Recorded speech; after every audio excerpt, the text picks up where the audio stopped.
wind in Sweetwater Flats had a taste. It was not the clean, sharp bite of mountain air or the damp promise of rain. It was grit and salt and the fine red dust of a land baked into submission. The wind scoured the clapboard buildings, peeled paint in long, curling strips, and rattled the windows of the saloon as if demanding entry. For 10 months, the sky had remained a vast, indifferent blue, and the Sweetwater River had shrunk from a proud artery to a dry, stony vein. Caleb Hart felt the wind on his face as he mended a split-rail fence. His land bordered that dry river, its bed a graveyard of smooth, gray stones. He picked one up, its weight familiar in his calloused palm. It was cool, solid, and silent, much like the heart he had cultivated inside his chest for the past 5 years. At 32, his face was a map of sun and wind, his movements economical, his silence a comfortable habit. He worked his small cattle ranch alone, asking nothing of the town and offering nothing in return beyond the occasional sale of a steer.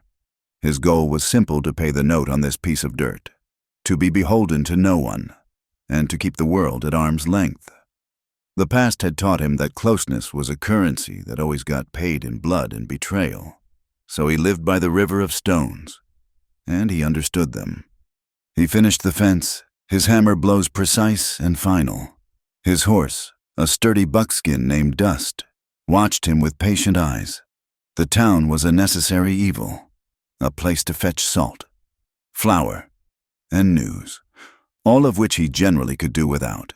But his supplies were low, and the bank held the deed to his land. He swung into the saddle, the worn leather groaning a familiar song. The ride to town was a study in brown and gray, the landscape exhausted. Sweetwater Flats huddled along the fresh gash of the railroad tracks, a town pinned between the promise of progress and the reality of dust. Lila Morin stepped off the stagecoach and felt that same salty wind try to steal her bonnet. She held it fast, her knuckles white. She was 21, and her entire world was packed into 2 large trunks and a sewing basket. Back in Missouri, the handbills for the Homestead Act had been printed in cheerful ink, full of words like opportunity and prosperity. They had not mentioned the dust that worked its way into your teeth or the stark, sun-bleached look of the buildings. She clutched the handle of her basket, the steel of her thimble a small, cold comfort against her palm. She was not a fool. She knew this would be hard, but the life she left behind, a quiet existence of mending for neighbors after her father's passing, offered no future here in this raw, unfinished place. She intended to build one, stitch by stitch. Her dream was a simple one, a small shop of her own, with a sign that read, L. Moran, seamstress, a life made with her own 2 hands. Her first stop was the boarding house run by Nora Bell. The woman who opened the door was wide in the beam and had eyes that missed nothing. Nora looked Lila up and down, from her sturdy boots to her determined chin. Nora said, "Another one. Come to tame the West with a needle and thread. Have you? Well, the rooms are clean and the stew is thick, most days." Nora's humor was as dry as the landscape, and Lila found herself smiling. Within the hour, she was settled in a small, clean room upstairs. From her window, she could see the main street. It was a river of men, horses, and wagons, cowboys with dusty hats, railroad workers with sweat-stained shirts, and a few women in bonnets like her own, hurrying about their business. The innocence she possessed was not one of ignorance, but of spirit. She had not yet been hardened by the casual cruelty of a place where the law was often just the will of the strongest man. Down the street, Ezekiel Jones, the town's blacksmith, hammered a glowing horseshoe into shape. The rhythmic clang of his hammer was one of the town's heartbeats. He was a mountain of a man, with a quiet dignity that commanded respect. He saw Caleb Hart ride into town, and he gave a slow, deliberate nod. Caleb nodded back. It was the extent of most of their conversations, but it was built on years of fair dealings. Caleb respected Zeke's honesty. Zeke respected Caleb's self-sufficiency. Caleb tied dust outside the general store and went inside. The air was thick with the smells of coffee, leather, and smoked bacon. The usual loafers were gathered around the potbelly stove. Even in the heat, trading gossip. The talk today was of a missing payroll. A strongbox, meant for Deacon Pike's railroad crew, had vanished from the morning supply train. One of the men, a ranch hand with a missing front tooth, said, "The sheriff is mighty interested in that crew Len was running with, the ones who just brought in Pike's herd." Caleb's jaw tightened. Len? He had worked with Len a few years back, a good man, if a bit too fond of cards, and Caleb had been part of that drive until it was a week out of town. He had delivered his own small herd to the main one and then turned back, wanting no part of the long trail north. The thought of being connected, even loosely, to trouble made the muscles in his back tense. He bought his flour and coffee, his face an unreadable mask, and left the store. He wanted nothing to do with it. His path back to his horse took him past the land office. A small commotion was brewing on the boardwalk. Sheriff Mace Cawley, a man whose gut strained the buttons of his vest, was talking to the young woman from the stagecoach. Deacon Pike stood nearby, watching with a bland, proprietary air. Pike was a man who looked soft but was hard as iron underneath. He owned the biggest cattle operation, held the railroad contract, and had the sheriff in his pocket. He was a patient predator, accumulating land and power piece by piece. Lila Morin stood her ground, her voice clear and steady, though Caleb could see the slight tremble in her hands. She said, "Sheriff, there must be a mistake. My deed is clear. I filed it myself, just as the agent in Missouri instructed." Sheriff Cawley held up a piece of paper. He said, "This here is the official plat map.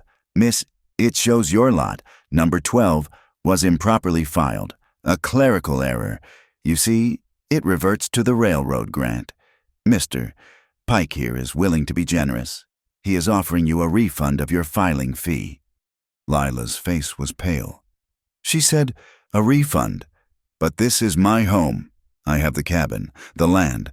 I have already written a formal complaint." She held out a neatly folded piece of paper. She had spent an hour on it, her penmanship perfect, citing the statutes from the homestead pamphlet. Cawley took the paper from her. He did not read it.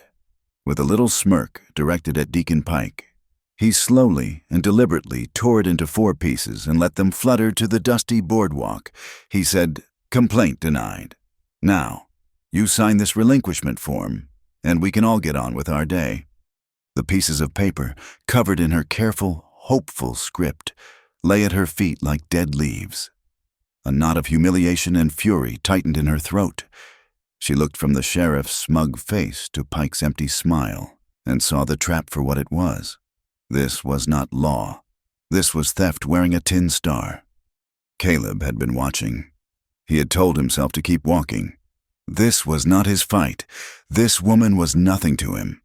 Getting involved was the first step on a road he had sworn never to travel again. But seeing the deliberate cruelty of the act, the shredding of a person's honest effort, it touched a nerve deep inside him. It was the same casual injustice that had left his friend dead and his own trust in tatters 5 years ago. He took a step forward. His voice was low, not much more than a rumble. He said, "Sheriff, that was a legal document." Cawley turned, surprised. His hand instinctively went to the Colt at his hip. He saw Caleb Hart, a man he knew only as a loner who paid his taxes and kept to himself. Cawley said, "This is official town business. Hart, stay out of it." Caleb's eyes, the color of faded denim, did not leave the sheriff's.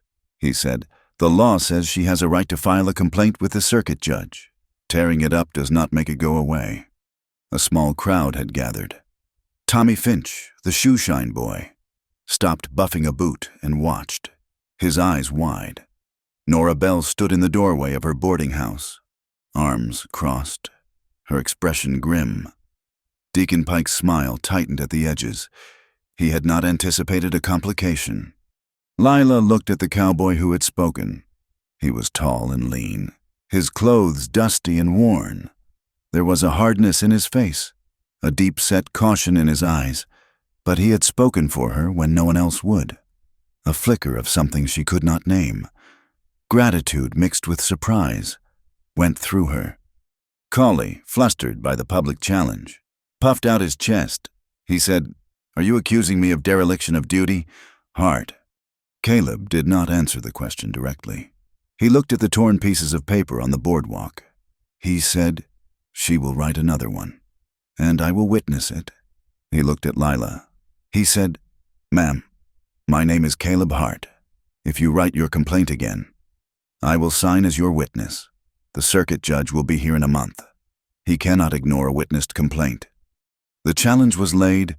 It was quiet, without a single threat, but it hung in the air, heavy as the unshed rain. Deacon Pike gave a small, almost imperceptible shake of his head to the sheriff. "Push this now, in front of witnesses, and it could get messy." Cawley's face turned a mottled red. He forced a laugh. He said, "No need for that, just a misunderstanding. A simple clerical error we can sort out." He gestured to Lila. He said, "You hold on to your cabin for now. Miss, we will look into the paperwork." He gave Caleb a look that was pure poison. He said, "But you and I will talk later." Hart. Pike and Cawley walked away, their purpose thwarted for the moment. Lila bent down and picked up the torn pieces of her complaint, her hands no longer trembling. She stood and faced Caleb. Her gaze was direct. She said, "Thank you, Mr. Hart. You did not have to do that." Caleb just nodded, uncomfortable with the attention. With the gratitude in her eyes, it felt like a tether, and he did not want to be tied to anyone. He said, "A person has a right to be heard." He turned without another word, swung up onto dust, and rode out of town, the dust rising behind him. Lila watched him go. She looked at the torn paper in her hand. She had come west to build a life with a needle and thread, tools of mending and creation. And on her first day, she had been saved not by a weapon, but by a quiet word of integrity. The man's heart might be as hard as the stones in the dry river, but his character, she suspected, was as solid as the blacksmith's anvil. That evening, the repercussions came. Caleb was unsaddling Dust when two riders approached his ranch. It was Sheriff Cawley and one of his deputies. They did not dismount. Cawley's voice was slick with false authority. He said, "Caleb Hart, I have a warrant here. Several members of the Pike Cattle Drive have identified you. They say you were conspiring with Len to rob that payroll." Caleb stood very still. He knew it was a lie, a fabrication born of the afternoon's humiliation. He said, "I was nowhere near that train, and you know it." Cawley smiled. It was not a pleasant sight. He said, "That is for the judge to decide. Right now, you are a person of interest in a federal crime. I am impounding your horse as evidence and confiscating your firearm. You are to remain on your property until further notice. It would be a shame if you tried to run. We would have to assume that was an admission of guilt." The deputy dismounted and took the reins of Dust. He unbuckled Caleb's gun belt, the heavy coat leaving a feeling of nakedness at his hip. Caleb did not resist. It would be pointless. This was Pike's power at work. A quiet, legal strangulation. They were isolating him, disarming him, leaving him stranded. As they rode away, leading Dust, Cawley called back over his shoulder. He said, "Maybe next time you will think twice before interfering in town business." Caleb watched them go, a cold, familiar anger settling in his gut. The wind picked up, blowing dust from the dry riverbed. It stung his eyes like salt. He was alone, unarmed, entangled in a fight he had never wanted. He looked at the river of stones, and for the first time in a long time, the feeling of a hard heart did not feel like protection. It felt like a cage. The walk to Caleb Hart's ranch was 3 miles of ankle-deep dust. Lila Moran made the journey the day after her confrontation with the sheriff. She carried a bundle wrapped in brown paper. News traveled fast in a town the size of Sweetwater Flats, and Nora Bell had given her the full story over breakfast. She said, Pike and Cawley took his horse and his gun. They're trying to pin that payroll robbery on him. They mean to break him for standing up for you." Lila felt a cold knot of guilt. The man had helped her, and in return, the town's corrupt leadership had put a target on his back. In the bundle. She carried his heavy oilcloth slicker. Nora had found it left behind at the mercantile. Lila had spent the previous evening reinforcing a frayed seam and patching a small tear near the collar, her stitches small and even. It was an excuse, a reason to make the long, hot walk. She needed to see if he was all right. She needed to do something, even if it was just returning a coat. She found him splitting logs behind a small, well-kept cabin. The rhythmic thud of his axe was the only sound besides the ceaseless wind. He worked with a focused intensity, his shirt soaked with sweat. He stopped when he saw her, his expression guarded, a flicker of surprise in his eyes. She held out the bundle. She said, "You left this in town. I thought you might need it." He took it from her, his calloused fingers brushing hers for a brief moment. He unwrapped the paper. He ran a thumb over the new stitches on the collar, his touch surprisingly gentle for such a rough-looking man. He said, "You did not have to do that." Lila replied, "It is what I do. Mr. Hart, I mend things." She hesitated, then forged ahead. She said, "I also mended a larger patch on the back." It looked like the slicker had been through a tough time. His gaze sharpened. He turned the coat over. On the right shoulder blade was a thick, older patch, the stitches more ragged than hers. Underneath it was a puckered hole, perfectly round. A bullet hole, long since healed over by the canvas and thread. His face gave nothing away, but a shadow passed through his eyes, a memory that was cold and hard. He said a disagreement with Red Jack's crew, a long time ago. He folded the slicker deliberately and set it aside, a clear signal that the topic was closed. Red Jack. The name was whispered in town, a phantom of past violence, a ghost story to scare newcomers. The silence stretched between them. Lila felt she should leave, that she had intruded enough, but she had to ask. She said, "Nora told me what the sheriff did. Is there anything I can do?" He shook his head, his jaw tight. He said, "This is my business. I will handle it." His words were a dismissal, a wall going up. Lila nodded, her cheeks warm with a feeling of being gently pushed away. She said, "Of course. Well, thank you again for your help yesterday." She turned to leave. Caleb's voice stopped her. He said, "Wait." He walked into his cabin and came back with a tin cup of water from a bucket. It was warm and tasted of minerals, but it was the most precious thing he could offer. He said, "It is a long walk back." She took it and drank, her eyes meeting his over the rim of the cup. It was not a conversation, but it was a communication, an acknowledgement of her effort. It was enough. The next day, Caleb walked the 3 miles into town. The act of walking, of being without his horse, felt like a public shaming. Every passing rider, every glance from a storefront window, felt like a judgment. His destination was the blacksmith shop. Zeke Jones was leaning on his anvil, wiping sweat from his brow with a forearm. He watched Caleb approach, his expression somber. He said, "Heard what Cawley did. It is a foul business." Caleb shrugged, leaning against the doorframe. He said, "Pike wants my land. This is his way of applying pressure." Zeke shook his head, his face grave. He said, "It is more than your land. Caleb, it is everyone's. Pike's survey crew was upriver yesterday. They were marking out a spot for a dam. He is going to cut off what little water is left in the Sweetwater aquifer. The town well will be the only thing left, and he controls that too. Anyone who does not sell to him will be legally thirsted out." The words hung in the hot, still air of the smithy. This was not just pressure. It was a siege. Pike was not just a greedy man. He was a king building a desert kingdom. Caleb felt a cold dread that had nothing to do with the false accusation against him. His ranch, his independence, was worthless without water.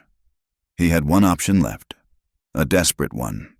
He said, "I need to sell my herd, all of it. If I can pay off the banknote, Pike has less leverage. I will have a bit of cash to fight this." He went to the livery, his steps heavy. The owner offered him a low price, citing the drought and the poor quality of the grazing. It was barely enough to cover the note. As he stood there, calculating his ruin, he heard a woman's voice. Lila Moran said there might be another way. She had followed him from the blacksmith's. Having come to town for thread, she had heard everything. Now she stood before him, her bonnet slightly askew, her face earnest. She said, "Selling your herd now is what he wants you to do. It would leave you with nothing but dry land." Caleb's patience was thin. He said, "And what other way do you see, ma'am?" She took a deep breath.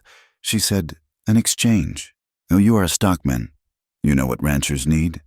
I am a seamstress, a good one. They need canvas tents for their drovers, durable wagon covers, saddlebags that do not split. Things I can make.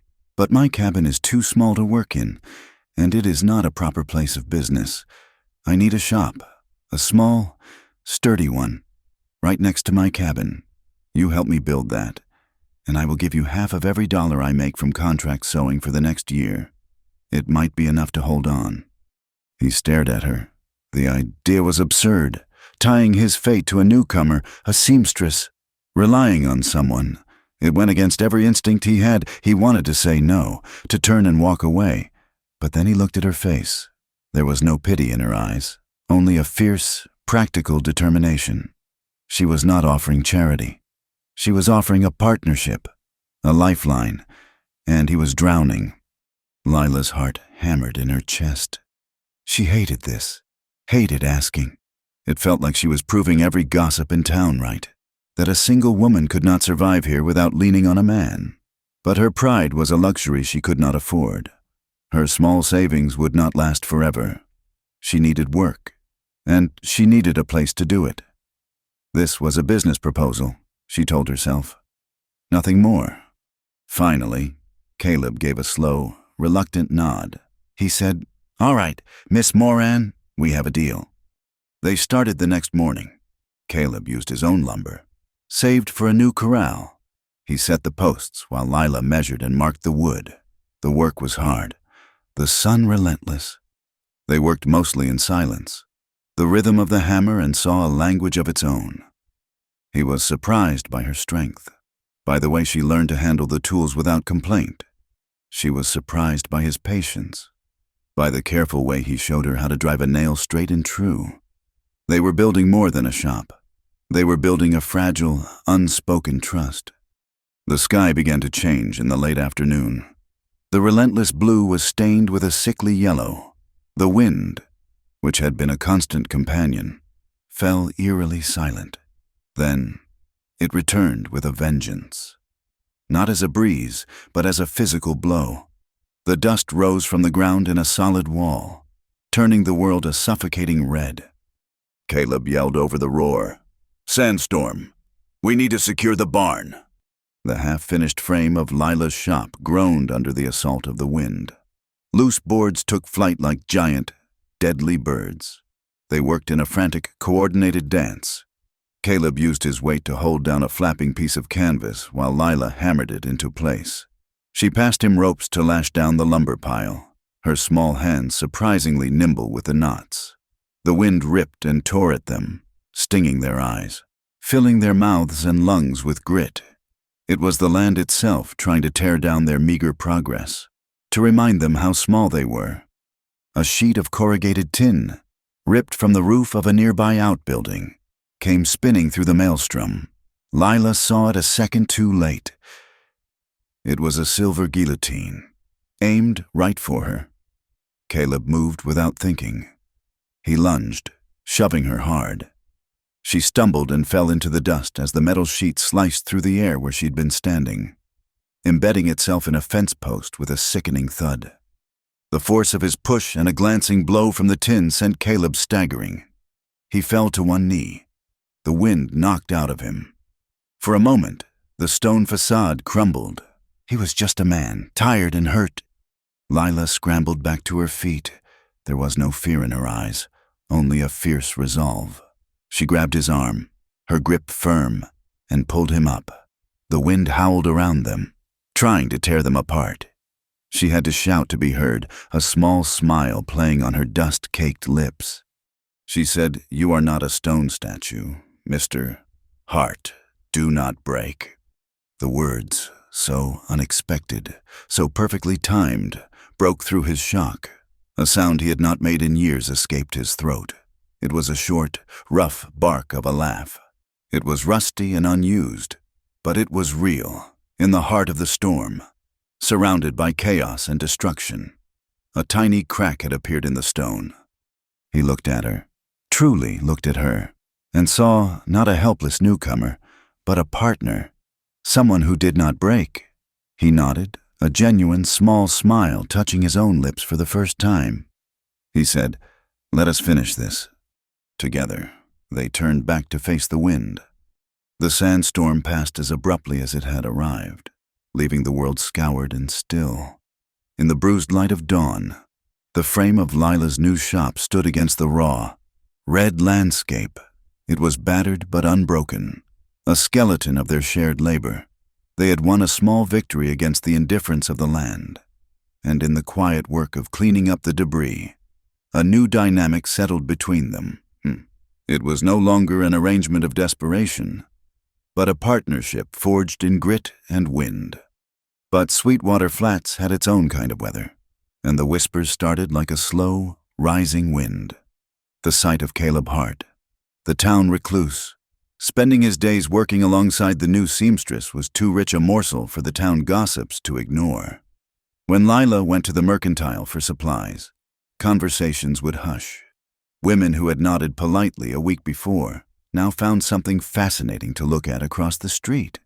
The rumor was a slippery, ugly thing, never spoken directly to her but always present in the averted eyes and tight smiles. Nora Bell, as always, met the foolishness head-on. She found Lila one afternoon, staring out the boarding house window, her sewing sitting idle in her lap. Nora set a cup of chicory coffee on the table beside her. Nora said, "They are saying you are a package that got delivered to the wrong address, that you are damaged goods. Fools. A woman cannot build a business next to a man in this town without them thinking she is building something else in the dark. Pay them no mind. Their brains are as dry as last year's tumbleweeds." Lila managed a small, watery smile. She said, "I know, it is ugly." Nora sat down heavily, the chair creaking in protest. She said, "Of course it is ugly. This whole place is ugly and hard. That is why you have to be harder. You are doing honest work. You and Caleb are building something. Let them whisper. You just keep hammering those nails straight." The words helped, but they did not erase the sting. Lila felt a deep, burning anger at the injustice of it. She was being judged not for her character or her work, but for the simple fact of her gender and her association with a man who had shown her kindness. The West, she was learning, could wear a person down with more than just drought and wind. The official pressure was not far behind the social kind. A few days later, Sheriff Cawley appeared at her cabin. Caleb was on the roof of the new shop, nailing down the last of the planking. Cawley ignored him, striding right up to the open door of the half-finished building where Lila was organizing her bolts of cloth. The sheriff tipped his hat with exaggerated politeness. He said, "Afternoon. Miss Morin, I have reason to believe that stolen property, namely a certain strongbox, might be concealed on these premises. I will need to conduct a search." His eyes roamed over her belongings, lingering on her personal trunk. The intent was clear: to violate her privacy, to humiliate her in front of her neighbors, to reinforce the idea that she was a woman of loose morals, mixed up in criminal affairs. Before Lila could even speak, Caleb was down from the roof. He did not run, his movements were deliberate, landing silently on the dusty ground. He positioned himself in the doorway, blocking Cawley's entry. He was not armed, but his presence was a solid, unmovable fact. He said, Sheriff, a man's home, a woman's place of business. The law says you need a warrant signed by a judge to conduct a search, not just your own authority. Cawley's face purpled. He said, I am the law here, Hart, and you are a suspect in a federal crime. That gives me all the authority I need. Now step aside. Caleb did not move. His voice remained level, devoid of anger, which only made it more effective. He said, if you believe that, then you go get the paperwork. Until then, you are not setting foot in here. He was not threatening violence. He was asserting a principle, the last thin shield of the law in a lawless town. The two men stood in a silent standoff. Cawley's hand hovered over his pistol, his bluster warring with the knowledge that Caleb was right, forcing his way in, especially after their public confrontation, would look bad. Deacon Pike preferred his methods to be subtle, cloaked in the veneer of legality. Finally, with a curse under his breath, Cawley backed down. He jabbed a finger at Caleb. He said, this is not over. I will be back. And I will have that warrant. He stomped away. His authority diminished. Lila let out a breath she had not realized she was holding. She looked at Caleb, who still stood in the doorway like a sentinel. The wall he kept around himself was still there, but now she felt she was on the inside of it, and the feeling was one of safety. That evening, as the sun bled across the horizon, Caleb found her sitting outside the news shop. The air was cooling, and the scent of fresh-cut pine filled the small space. He came to her with a small, heavy object wrapped in an oily rag. He unwrapped it to reveal a small Colt revolver, smaller than the one the sheriff had taken from him, but just as deadly. He said, you need to know how to use this. Lila recoiled slightly. She had never held a firearm in her life. She said, I do not like them. Caleb's expression was serious. He said, liking it has nothing to do with it. This is not a toy. It is a tool. The most important part is knowing when not to use it. But in a place like this, a woman alone, you need to be able to defend yourself. This is about responsibility. He spent the next hour teaching her. His instructions were patient and clear. He showed her how to load it, how to hold it steady, how to aim, and how to respect its power. He placed a tin can on a fence post 50 feet away. Her first shots went wide, the noise and the kick of the pistol startling her. But she did not give up. She was a seamstress. She understood precision and control. She focused. She breathed. And on her fifth try, she sent the can spinning off the post with a satisfying clang. A small, proud smile touched her lips. A few nights later, the roles were reversed. Lila had noticed that the letters and petitions Caleb was drafting to send to the territorial capital about the water rights were written in a rough, barely legible scrawl. She brought a lamp, a pen, and a bottle of ink to the small table in his cabin. She said, you stand up to the sheriff with the law, but the law's made of words on paper. They need to be able to read yours. She spent the evening guiding his large, calloused hand, teaching him the smooth curves of cursive letters. He was clumsy at first, his frustration evident in his tense shoulders. But he persisted, his brow furrowed in concentration. It was a quiet, intimate lesson. He was a man of action, of physical strength. But here, in the delicate art of letters, she was the teacher. As he practiced, she took his old, worn cattle coat from a peg on the wall. It was frayed at the cuffs and thin at the elbows. With her needle and a spool of sturdy brown thread, she began to mend it, her stitches reinforcing the tired fabric, giving it new life. When she was done, it was still an old coat, but it was whole and strong again. She held it up for him to see. She said, there, your dusty chapel coat, ready for when you have to go speak to the important men about the water. He looked at the coat, then at his own improved handwriting, and a look of quiet gratitude softened the hard lines of his face. The next morning, a frantic Tommy Finch found them as they were starting their day's work. The boy was out of breath, his shoe-shine box bouncing on his back. He said, Mr. Hart, Miss Lila, I heard something. He explained how he had been shining the boots of one of Deacon Pike's hired men, a man known for having a loose tongue when he drank. The man had been boasting to a friend. He said, "The boss is getting tired of that stubborn cowboy. He says if you cannot prove a man is a thief, you prove he is a menace.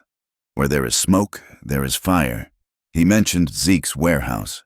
Said it would be a shame if it went up in flames tonight. A bigger shame if someone saw Hart running from the scene. Caleb and Lila exchanged a look of alarm. It was a classic Pike maneuver: create a disaster, then pin it on your enemy. They had to warn Zeke, but they were too late.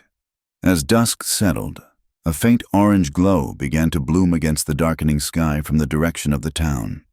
The glow brightened, pulsed, and soon the frantic, desperate clang of the blacksmith's own triangle alarm cut through the evening air. Fire! Caleb did not hesitate. He began to run toward the town, his long legs eating up the distance. Lila was right behind him. The glow was coming from Zeke's large warehouse, where he stored lumber, coal, and finished goods. Flames were already licking up the sides of the wooden structure, devouring the dry timber. A small crowd had gathered, but they were keeping their distance, paralyzed by the heat and the speed of the blaze. They were shouting, but no one was acting. Zeke was silhouetted against the flames, trying to haul a heavy water barrel closer, his efforts futile against the inferno. Suddenly, a section of the roof collapsed with a roar of sparks. Zeke was thrown backward, and a heavy burning beam landed near him. Trapping his leg, he cried out in pain. While the others watched in horror, Caleb charged forward. He ripped his newly mended coat off and soaked it in a horse trough, then wrapped it around his head and shoulders. Without a second's pause, he plunged into the smoke and heat. Lila's mind raced. They needed more people, more water. Her eyes fell on the church steeple, silhouetted against the fiery sky. The bell. The bell was the town's emergency signal, a call to arms that no one could ignore. She turned and ran, her skirts flying, her heart pounding with a purpose that eclipsed all fear. She reached the church, wrenched open the heavy doors, and scrambled up the narrow, dusty stairs to the belfry. She grabbed the thick, rough rope and threw all her weight into it. The great bell, silent for so long, swung into life. A deep, resonant bong echoed across the flats. Then again, and again, a frantic, urgent summons. Down at the fire, Caleb reached Zeke. He heaved the burning beam aside with a grunt of exertion, his muscles straining. He lifted the large blacksmith into his arms and began to carry him out of the collapsing building just as Lila's bell began to ring. The sound broke the town's paralysis. Doors opened. Men came running from the saloon in their homes, grabbing buckets. Nora Bell appeared, organizing a bucket brigade from the town well with the efficiency of a general. The sound of the bell had done what shouting could not. It had awakened the town's conscience. For the first time, the people of Sweetwater Flats were not just bystanders. They were a community. They fought the fire together, a desperate, determined line of citizens passing buckets from hand to hand. They saved the smithy and the adjacent buildings, though the warehouse itself was a total loss. As the last of the flames died down, leaving a smoldering, blackened ruin, Sheriff Cawley finally arrived. He surveyed the scene, his eyes landing on Caleb, who was soot-stained and exhausted, helping Zeke bind his burned leg. Cawley walked over, a look of triumph on his face. He said, Well, Hart, playing the hero, are we?" He pulled out a pair of iron handcuffs. He said, "Caleb Hart, you are under arrest for arson." A murmur of disbelief went through the crowd. Nora Bell stepped forward. She said, "Are you blind? You fool! He just saved Zeke's life." Cawley sneered. He said, "A convenient way to be seen running from the fire you started is not it." He clamped the cuffs on Caleb's wrists. At that moment, Deacon Pike rode up, his clothes immaculate, his expression one of deep concern. He dismounted and walked over to the devastated Zeke. He said, "This is a terrible tragedy, a great loss for our town." He pulled a thick wad of bills from his pocket and pressed it into Zeke's hand. He said, "Please, accept this to help you rebuild. Sweetwater Flats must support its own." The gesture was slick, public, and perfectly calculated. He was the benevolent patron, while Caleb, the man who had actually risked his life, was hauled away in irons, framed as a villain. The townspeople watched, confused and silent once more, their brief moment of unity fractured by the cold, hard reality of power. The Sweetwater Flats jail was a small, suffocating box of sun-baked adobe and iron. There were 2 cells. One was empty. The other held Caleb Hart. He sat on a narrow cot, his back against the cool wall, watching a single bar of moonlight creep across the dusty floor. He had been there for 2 days, a pawn in a game he had tried so hard to avoid. The quiet he had once cultivated as a shield now felt like a tomb. He heard the scrape of the key in the outer door, followed by the low murmur of voices. A moment later, Lila Morin stood on the other side of the bars.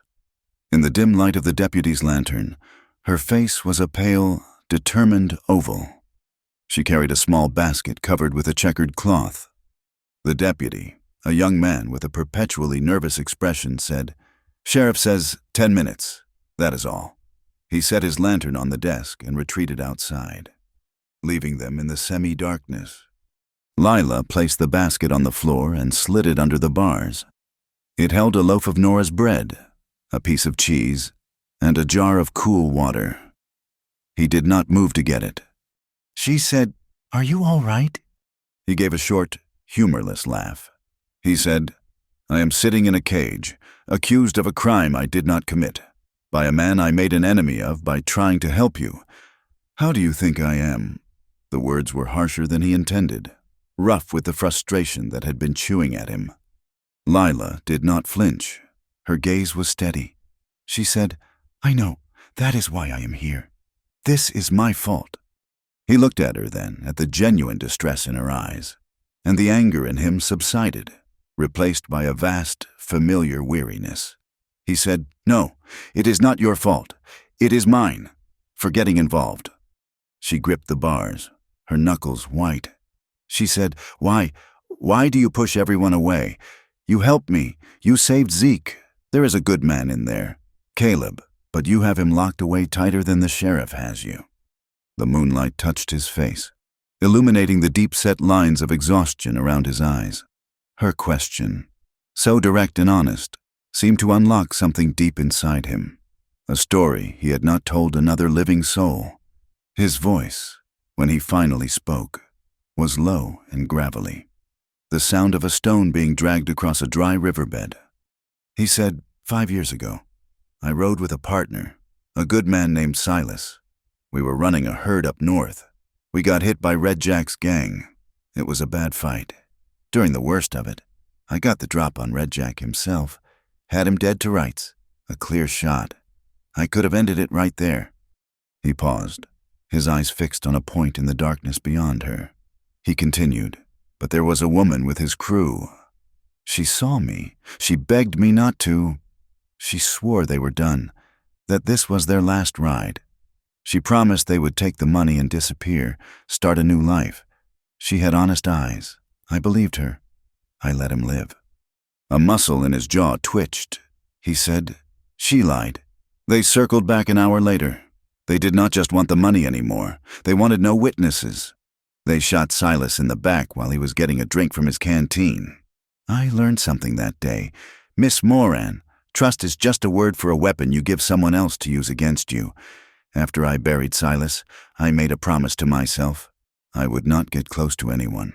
I would not get involved in anyone's trouble. I turned my heart to stone so it could never be broken again. And I kept that promise. Until you. The confession hung in the silence of the cell, raw and painful. It was the key to him, the reason for the walls, the solitude, the quiet bitterness. He had not been born hard. He had been forged that way in the fire of betrayal. Lila felt her own throat tighten, not with pity, but with a profound, aching empathy. She understood. She reached through the bars, her hand resting on his arm. His muscles were tense, like coiled steel. She spoke softly, her voice a counterpoint to his harsh memories. She said, "My mother died of a fever halfway across Missouri. I held her hand while the life went out of her. My father made it all the way to the edge of the territory before his heart gave out trying to clear a field of rocks. I buried him myself. I was 17. I survived with a needle, a thimble, and the belief that my own 2 hands could make a life for me. I know about loss, Mr. Hart, and I know about men who believe they are entitled to take what is not theirs." Her grip on his arm tightened slightly. She said, "I may be innocent of the kind of evil you have seen, but I am not a fool. A stone heart does not feel. It cannot break, but it cannot heal either, and it cannot fight back." Before he could answer, they heard the scuff of small boots. Tommy Finch slipped out of the shadows, his eyes wide in the lantern light. He clutched a folded, grimy piece of paper. He whispered frantically, "Mr. Hart, Miss Lila, I got something." He pushed the paper through the bars. He said, "It is a train manifest. I borrowed it from the station master's trash. And I heard them talking. Pike's men, they are moving the strong box. Not on the regular train. On a supply wagon that meets a special freight run at the old wooden bridge, 10 miles east of town, tomorrow night." Caleb took the paper. He unfolded it. It was a rough map of the spur line and a schedule. It was everything, the proof, the opportunity. But he was in here, powerless. Lila looked from the map to Caleb's face, and a decision hardened within her. She was done being a victim. She was done watching good people be punished. Caleb had taken a stand for her. Now, she would take a stand for him. She looked at Caleb, her eyes blazing with a new fire. She said, "They are not going to win." The next morning, Lila walked into Nora Bell's kitchen. Nora was kneading dough, her movements strong and sure. Lila laid the situation out, plain and simple. Caleb's story. The frame-up, the fire, and finally, Tommy's map. Nora listened without interruption, punching the dough with a rhythmic thud. When Lila finished, Nora wiped her floury hands on her apron. She said, "So, Pike thinks he can own the water, the law, and the jail. He is forgetting one thing. He does not own us. Not yet. What is the plan, girl? And does it involve anything I need to change my dress for?" Their next stop was the blacksmith shop. Zeke was sitting outside, his bandaged leg propped up on a crate. His face was grim, but his eyes were clear. Lila explained the plan. Zeke listened, his gaze fixed on the smoldering ruins of his warehouse. He picked up a piece of charred wood. Turning it over in his huge hands, he said, "Pike's money is sitting on my table.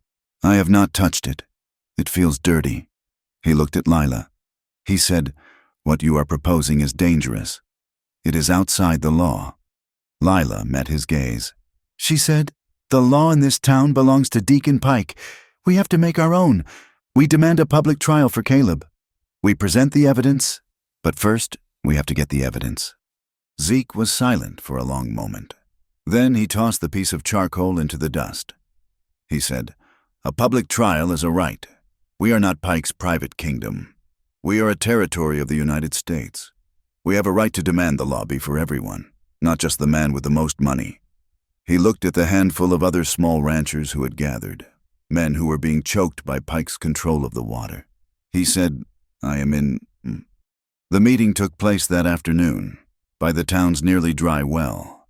It was a small, grim assembly. Lila, Nora, Zeke, and 3 ranchers whose faces were etched with the same worry. They were not gunmen or vigilantes.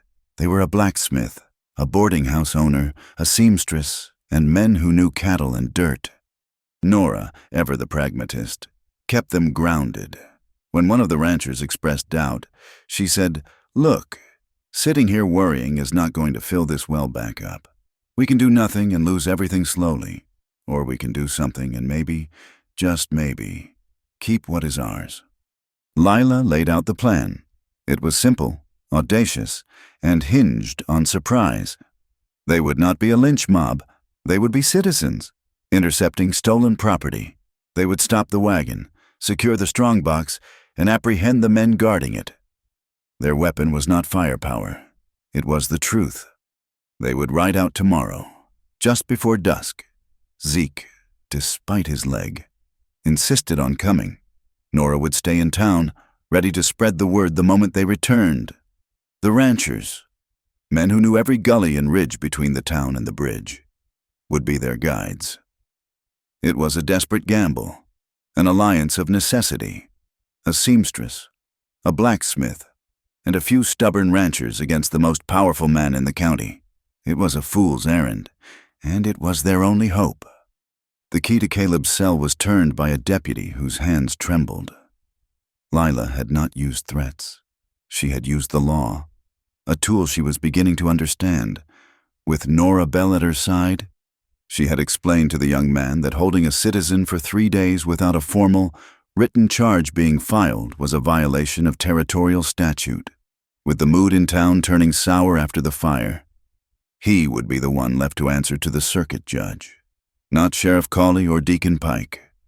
The deputy, seeing the logic in the growing crowd outside his office, had wisely chosen self-preservation.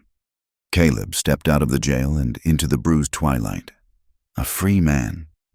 Zeke handed him a borrowed pistol and the reins to a sturdy roan. He said, "It is time to go to work." Caleb looked at the small group assembled Lila, her face set with a resolve that seemed to have aged her 5 years and 5 days. Zeke, leaning on a crutch but sitting tall in the saddle, and the 3 quiet ranchers whose dusty faces were grim masks. This was his posse, an unlikely collection of rebels bound by a shared threat.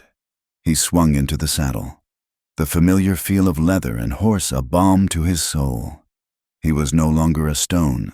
He was part of something, and the weight of it was both terrifying and necessary.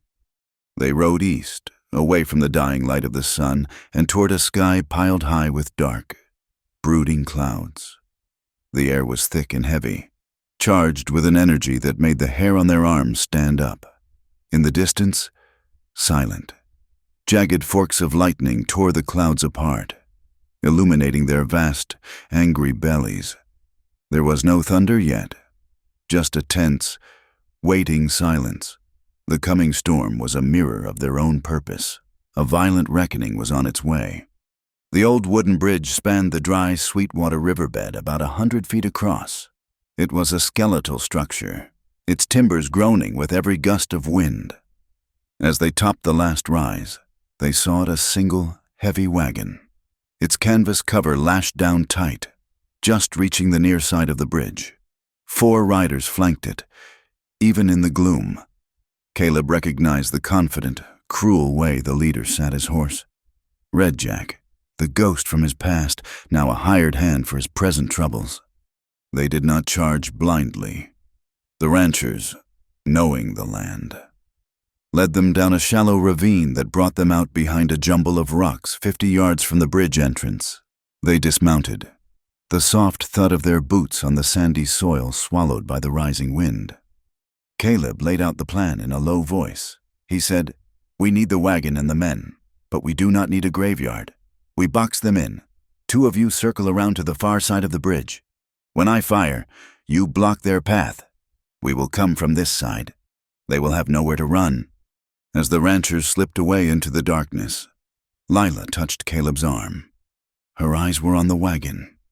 She whispered, "The sacks. Look at the canvas sacks piled in the back." The wind had whipped a corner of the main covering loose. She said, "That is Pike's burlap. I saw a bolt of it at the mercantile. It has a triple weave along the selvage. He is the only one who orders it. He uses it for his grain shipments and his payroll bags." Her observation, born of a seamstress's eye for detail, was the final confirmation. This was not just a payroll. It was likely a shipment of Pike's illicit dealings, with the strongbox hidden among legitimate goods. Caleb gave a single, sharp whistle. The signal! A moment later, a shot rang out from the far side of the bridge as one of the ranchers fired into the air. Red Jack's men pulled up in confusion. Turning to face the sound, that is when Caleb, Zeke, and the third rancher stepped out from behind the rocks. Caleb's voice was a cold, hard crackle in the electric air. He yelled, "Federal payroll! You are all under arrest for robbery." For a heartbeat, there was a stunned silence. Then Red Jack laughed, a raw, ugly sound. He drew his pistol and fired, the shot going wide. The world exploded into chaos. The chase was on, but it was a chase in a cage.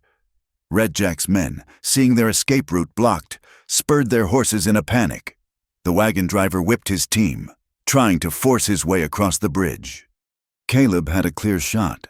He saw Red Jack's face, illuminated by a flash of lightning, twisted in a snarl. The face of the man who had created his 5 years of stone-cold solitude. The old Caleb would have taken the shot.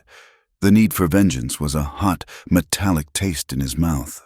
But he saw Lila's face in his mind, heard her voice teaching him to write his name. He was not that man anymore. He lowered his aim. He squeezed the trigger twice, not at Red Jack, but at the heavy wooden spokes of the wagon's front wheel. The wheel shattered. The wagon lurched violently, careening into the side of the bridge with a scream of splintering wood. The horses reared. Tangling in their harnesses, Red Jack saw the trap closing. With a curse, he and his men abandoned the wagon. In a final act of spiteful destruction, he put his shoulder to the crippled vehicle. He shouted to his men, "Shove it all." They put their weight into it, and with a final, groaning crack of timber, the heavy wagon tipped over the side of the bridge. It fell, tumbling end over end, and smashed onto the dry, stony riverbed below, a ruin of wood and canvas. The evidence was gone, seemingly lost forever. A howl of despair went up from one of the ranchers. But the sky had other plans. At that exact moment, the storm broke, the heavens opened, and the rain came down not in drops, but in a solid, blinding curtain. The first clap of thunder was a deafening explosion directly overhead, shaking the very ground they stood on. And with the rain came the flood. A low roar began upriver, growing louder and louder. A wall of brown, churning water, a flash flood born of the downpour in the distant hills, came surging down the dry riverbed. It hit the wreckage of the wagon with the force of a locomotive. The wooden frame was obliterated, its pieces swept away like twigs. Sacks of grain burst, their contents dissolving in the torrent. And then, a miracle, the sheer force of the water, which had destroyed the rest of the wagon, tore the heavy iron strongbox loose from the splintered axle where it had been chained. Too heavy to be carried far by the current, it was rolled and tumbled for a few yards before the receding edge of the flood deposited it cleanly on a newly formed sandbar. Its lid dented, but its solid iron form undeniable. It sat there, gleaming wetly in the lightning flashes, a gift from the storm. Red Jack and his men, their horses scattered, were now trapped on foot. The posse rounded them up without another shot being fired. Just as they were tying their hands, a new sound reached them, the rumble of wagons and the murmur of many voices. A procession of lanterns bobbed through the rain. Nora Bell had done her work. A crowd of 30 townsfolk, drawn by the news and the sound of the shots, had arrived to bear witness. Red Jack, standing sullenly in the rain, his hands bound, looked from the strongbox to the sea of grim, determined faces. He was a pragmatist. He knew when a game was lost. One of the ranchers called out, "Whose payroll is that? Jack!" Red Jack spat on the ground. He looked at the faces surrounding him, and he saw no mercy. He made the only calculation he had left. He said, "It was not my idea. Pike and the sheriff. They planned the whole thing, the robbery, the fire, pinning it all on Hart. They planned it all from the start." His confession, clear and unforced in front of half the town, was a thunderclap louder than the storm. The final piece had fallen into place. Suddenly, a horse galloped out of the darkness. It was Sheriff Mace Cawley, his face pale and slick with rain. He had clearly been alerted and had come to manage the situation, but he had arrived too late. He saw Red Jack, saw the crowd, saw the strongbox, and he saw his entire world collapsing. He drew his pistol. His eyes were wild. He screamed, "He is lying! He is a thief trying to save his own skin!" He aimed the gun directly at Red Jack's chest, intending to silence his star witness permanently. Zeke, standing nearest to the prisoner, moved faster than a man with a bad leg should.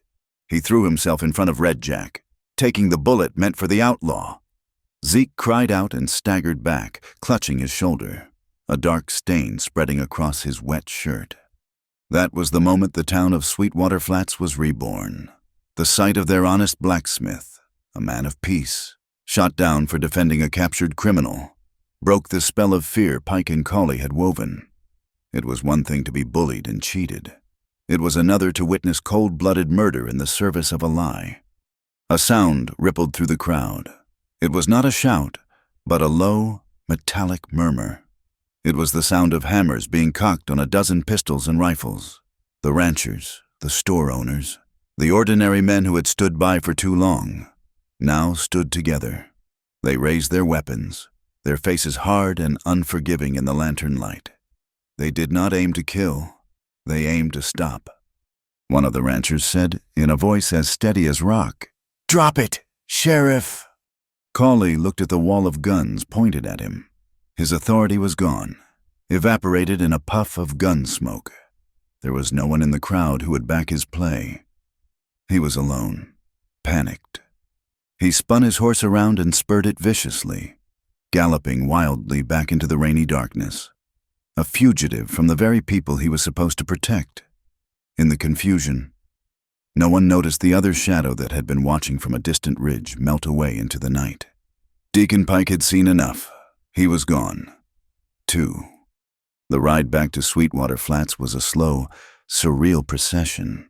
The rain had softened to a persistent drizzle, washing the dust from the air and leaving behind the clean, sharp scent of wet sage and pine. They brought Red Jack and his men, bound and sullen, along with the heavy iron strongbox that had cost so much trouble. Zeke, his arm in a rough sling, rode stoically, refusing any help.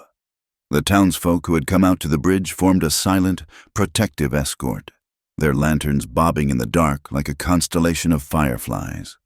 They were no longer just a crowd. They were a body, moving with a single, unified purpose. They deposited the prisoners in the very jail Caleb had just vacated, with two of the ranchers standing guard. There was no question of their authority. The town had taken back its own law. Dr. Adams was roused from his sleep to tend to Zeke's shoulder, declaring it a clean shot that would heal with time and rest. The strongbox was locked in the blacksmith's sturdy safe, the key given to Nora Bell for good measure. A temporary council was formed, with Zeke, Nora, and a few other respected citizens at its head, to hold things together until the circuit judge arrived. Through it all, Caleb moved like a man in a dream. He answered questions, gave his account of the events, and helped secure the prisoners. But a part of him remained distant, watching. The victory felt fragile, unreal. He was acutely aware of Lila moving through the crowd, her presence a quiet point of calm in the storm of activity. Her word was taken as equal to any man's. She had earned a new kind of respect, not just as a seamstress, but as a founder of this new, uncertain order. It was nearly dawn when the last of the council dispersed, and an exhausted quiet fell over the town. Caleb and Lila walked the short distance to her cabin, the new shop looming beside it like a dark, hopeful promise. The adrenaline that had sustained him for hours was beginning to fade, and a deep, bone-aching weariness was setting in. As he stepped onto her small porch, a sharp, white, hot pain shot through his side, and he stumbled, catching himself against a post with a choked gasp. Lila was at his side in an instant, her hand on his arm. She asked, "What is it? What is wrong?" He tried to straighten up, to wave it away. He said, "It is nothing, a twisted muscle." She did not believe him.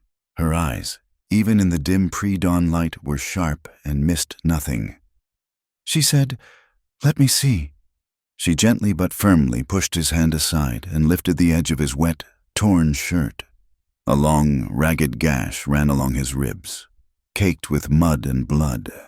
It was not a bullet wound, but a deep, ugly tear, likely from a splinter of flying wood when the wagon had shattered.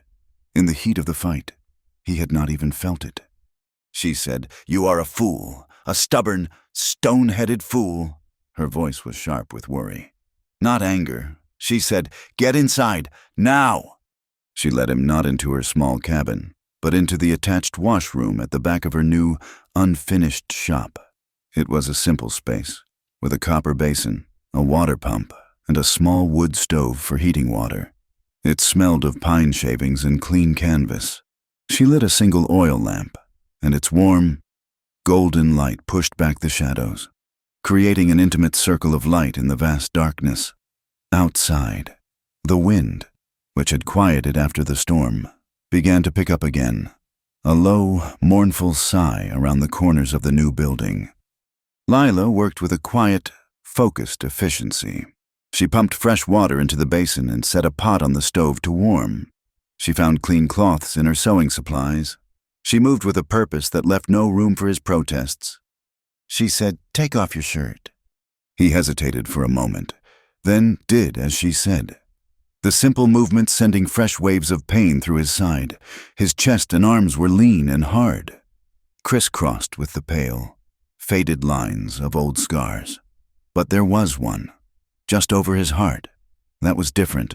It was a puckered, angry-looking mark, a reminder of the betrayal that had shaped him. She said nothing about the scars. She took a cloth, dipped it in the warm water, and began to gently clean the wound on his ribs. Her touch was light, yet firm, her fingers surprisingly strong. He sat on a low stool, his head bowed, his body tense. The simple domestic act of being cared for was so foreign to him that he did not know how to react. He could face down a gunman, but this quiet tenderness was a territory for which he had no map. They did not speak for a long time.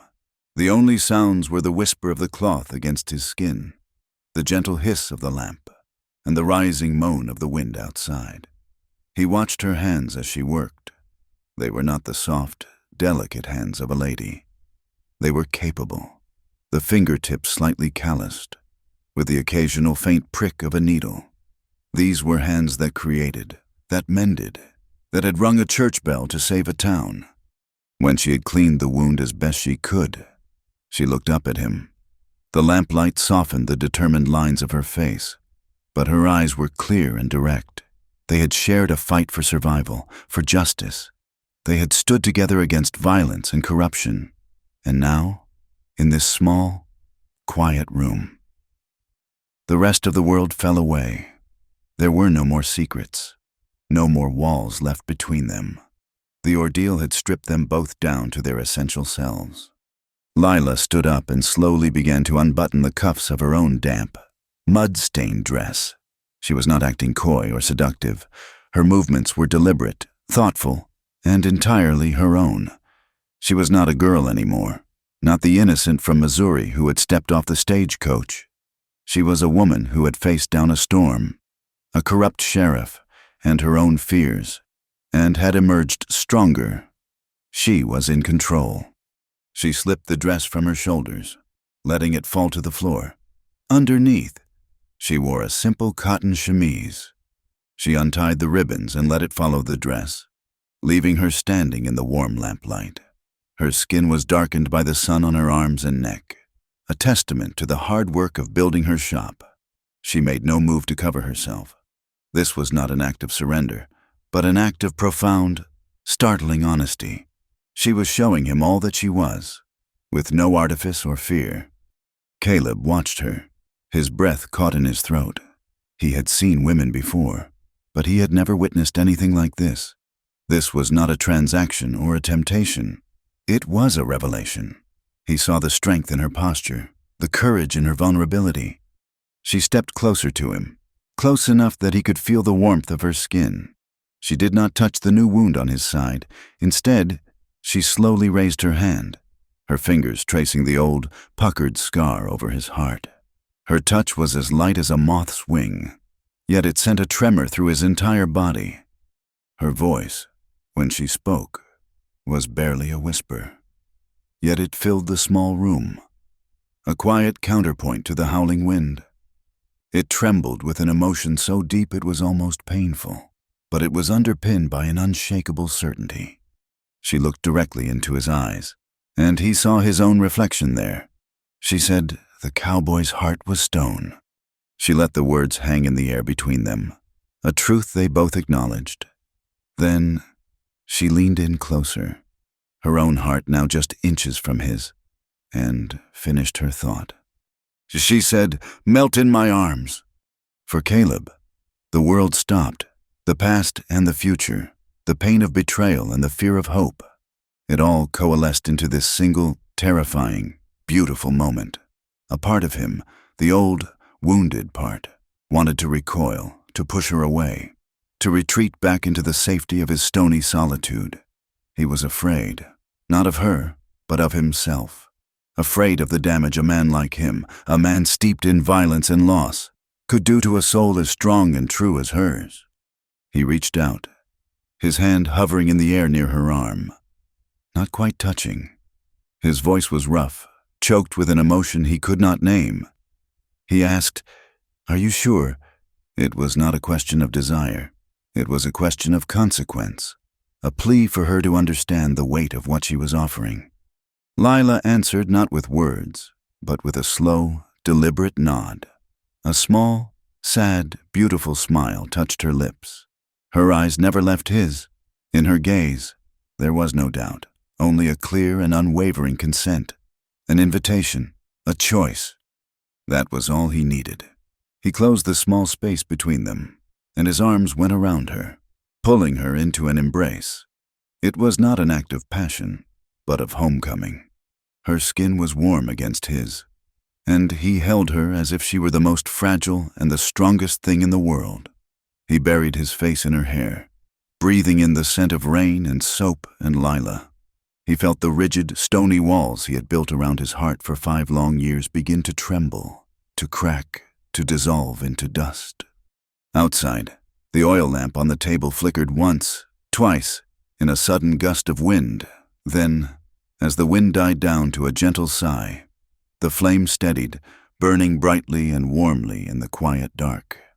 The new day dawned over Sweetwater Flats with a clarity that felt like a promise. The air, washed clean by the storm, was crisp and cool. For the first time in nearly a year, there was no dust in it.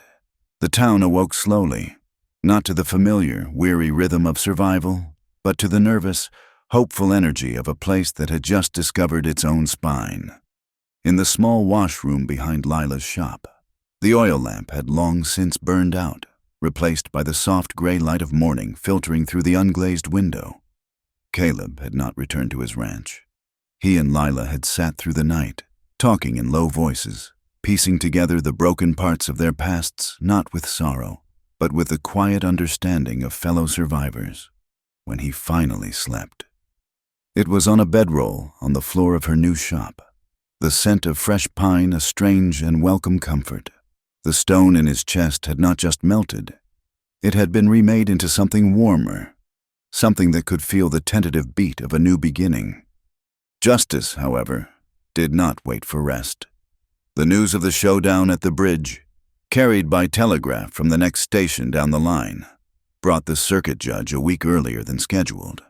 Judge Elias Thorne was a thin, severe man with a hawk's nose and eyes that seemed to weigh a man's soul with a single glance. He did not convene his court in the church or the saloon, but in the open air, in the town square, so that every citizen could bear witness. The trial of Deacon Pike and Mace Cawley, who had been found and apprehended by a posse of ranchers 2 days after he fled, was swift and damning. Red Jack, seeing a chance to trade a lifetime of sins for a few years off his sentence, sang like a canary. He detailed the entire conspiracy, from the staged payroll robbery to the plan to frame Caleb for the arson he himself had orchestrated on Pike's orders. Then Lila was called. She did not speak of gunfights or chases. She presented a simple burlap sack, the one they had recovered from the wreckage, and a small, neatly stitched sample of the same material. She explained, with the calm authority of an expert, the triple weave along the selvage, a detail so specific that it was like a signature. Nora Bell followed her. She did not come with testimony of violence, but with her thick, leather-bound ledger book. She opened it for the judge and, in a clear, booming voice that carried across the square, read out the long list of debts owed to her by small ranchers and homesteaders, all of whom had been forced to sell their land to Deacon Pike for a fraction of its worth in the last year. She said, "This is not a ledger of commerce. Your Honor, this is a record of a man bleeding a town dry, one desperate family at a time." Her final piece of evidence was an entry showing a large, uncharacteristically prompt payment from Pike for a massive order of burlap sacks, just 3 days before the payroll train was supposedly robbed. The final witness against them was Zeke Jones. He walked to the center of the square, his arm in a clean white sling, his face a mask of solemn dignity. He did not speak of his own wound or his burned warehouse. He spoke of the law. He said, "We are a community of laws, or we are nothing but dust." Deacon Pike and Sheriff Cawley used the law as a weapon against us. They twisted it to serve their greed. But the law, the real law, belongs to the people. Today, the people are taking it back. His words, simple and profound, settled over the crowd, and a murmur of agreement rippled through them. The verdict was a foregone conclusion. Guilty. The judge sentenced Red Jack and his men to the territorial prison. He stripped Cawley of his badge and sentenced him to the same fate. For Deacon Pike, the architect of it all, he reserved a special kind of justice. He fined him an amount so staggering it would effectively seize all his assets in the territory, from his cattle to his railroad contracts. The proceeds, the judge declared, would go into a public fund to compensate those he had cheated and to rebuild Zeke's warehouse. Justice had come to Sweetwater Flats, not with a rope, but with a ledger and a piece of cloth. But Pike, ever the snake, had one last move to play.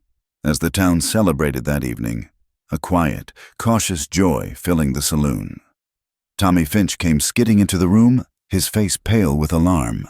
He had been down at the rail yard, and he had seen something, a special, unscheduled locomotive, a single car attached, was being quietly prepared on a siding.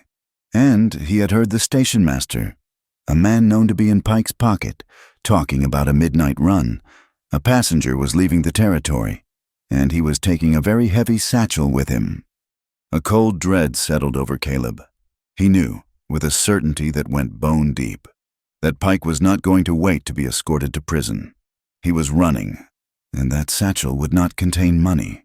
It would contain the one thing Pike valued more than gold power: forged deeds, documents that would give him control of the water rights not just in Sweetwater Flats, but across the entire basin.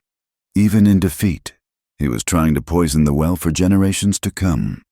There was no time to gather the whole town. Caleb, Lila, Zeke, and the same 3 ranchers who had ridden with them to the bridge formed their small posse once more. They did not ride to the main station. The ranchers knew Pike's mind, his love for the dramatic and the secret. There was an old, abandoned ghost station 5 miles down the track, a relic of a failed silver boom. It was the perfect place for a clandestine escape. They found them there, in the skeletal ruin of the old station, its roof open to the stars. Deacon Pike stood on the platform, his fine suit incongruous in the decaying surroundings. The heavy satchel was at his feet. Mace Cawley was with him, no longer a sheriff but a desperate accomplice, holding a rifle with nervous hands. The locomotive idled on the track, steam hissing in the quiet night. Caleb and his group fanned out, taking cover behind the crumbling walls. Caleb called out, his voice echoing in the stillness. He said, "It is over. Pike, there is nowhere left to run." Pike turned, his face a mask of cold fury in the moonlight. He said, "This is not over.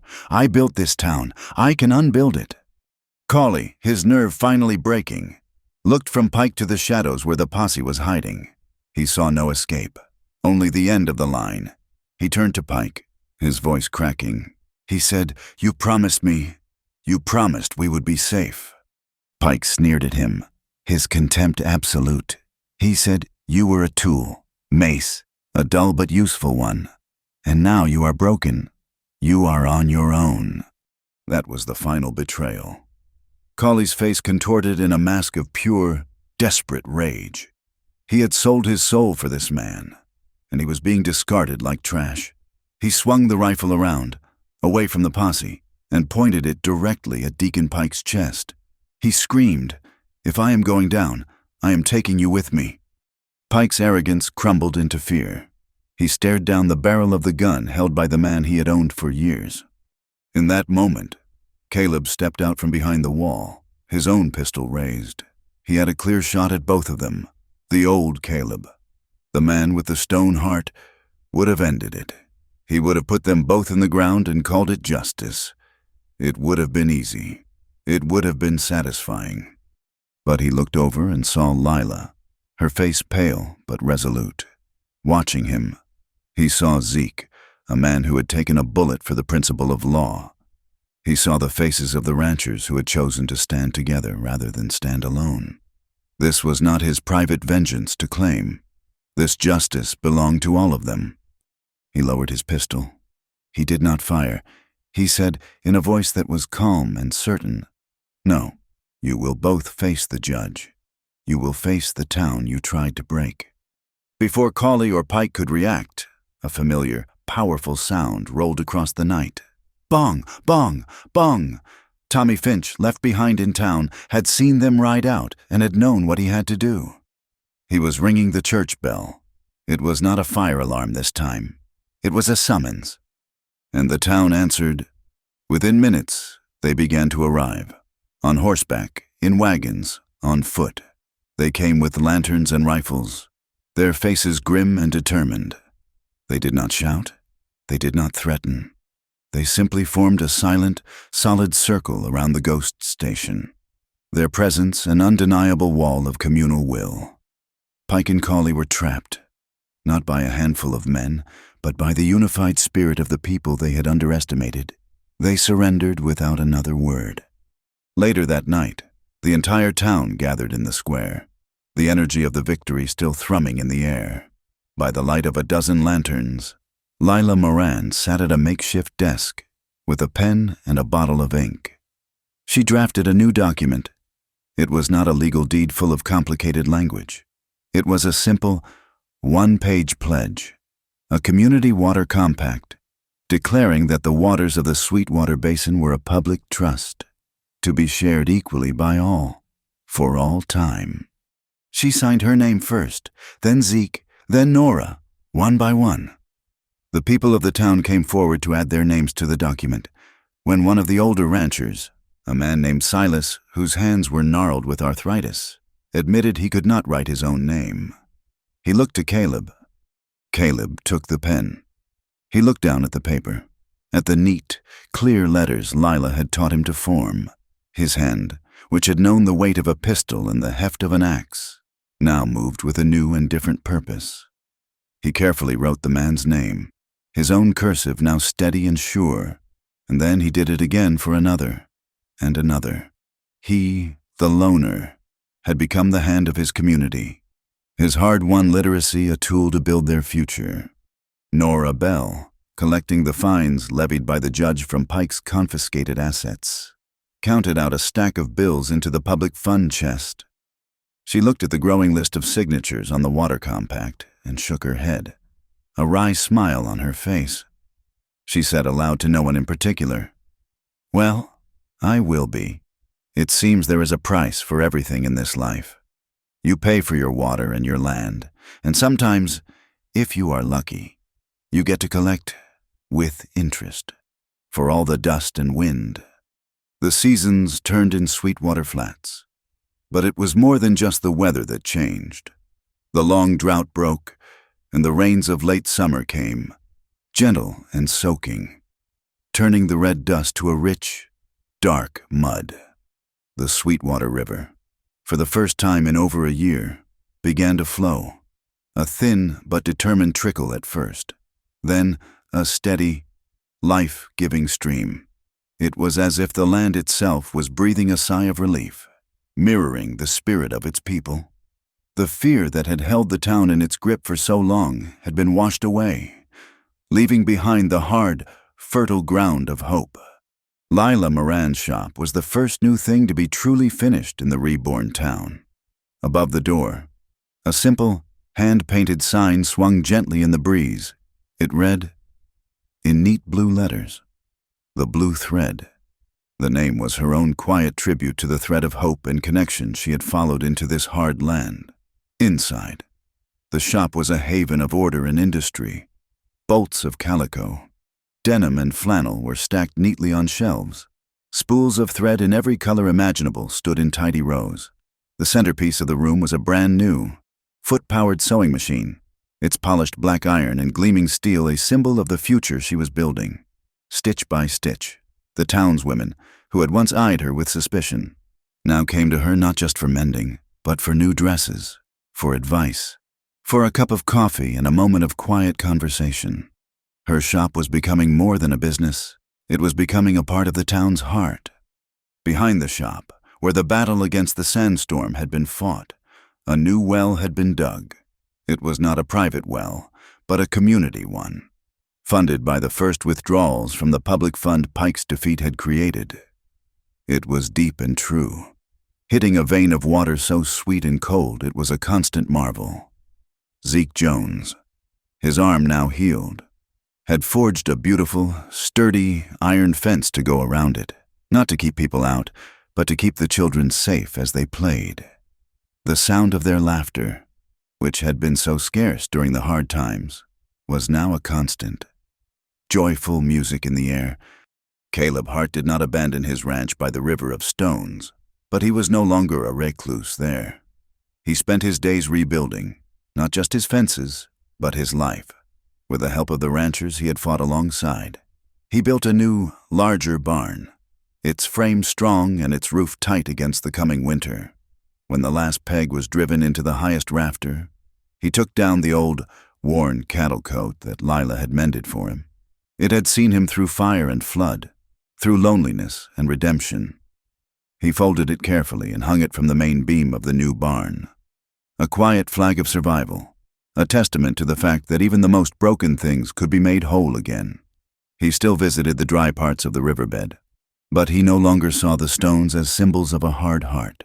He saw them as proof that even the hardest things could be worn smooth by time, and by the persistent, gentle pressure of the water. They were married on a clear, cool afternoon in early autumn.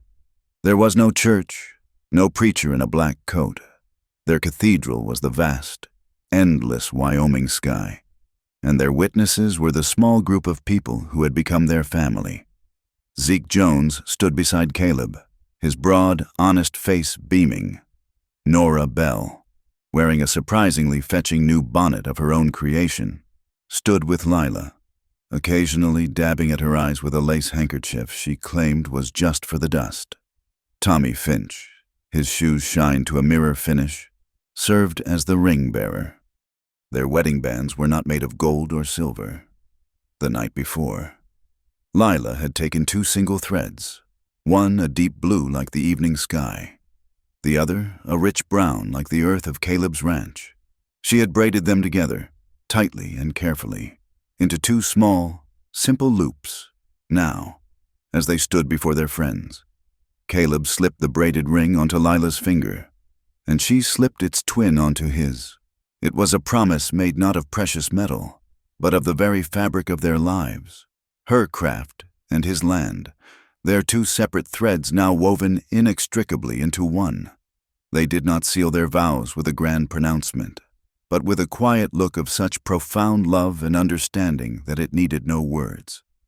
Justice, they had all learned, was not a lightning strike of vengeance. It was a slow, methodical process, as painstaking as Lila's stitching, as solid as Zeke's ironwork. It was in the patient signatures on the water compact.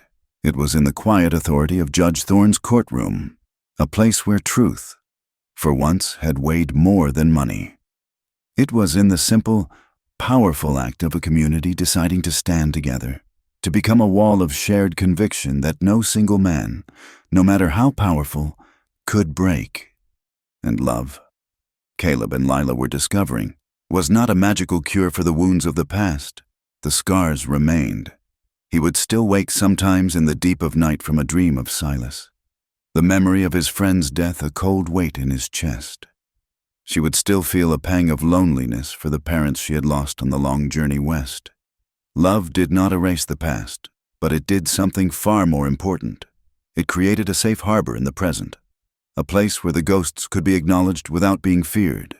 It allowed for a future where the sound of laughter was not a strange and distant memory, but a daily occurrence. It was a slow and steady mending, a careful stitching together of two lives into a single, stronger garment, capable of withstanding any storm.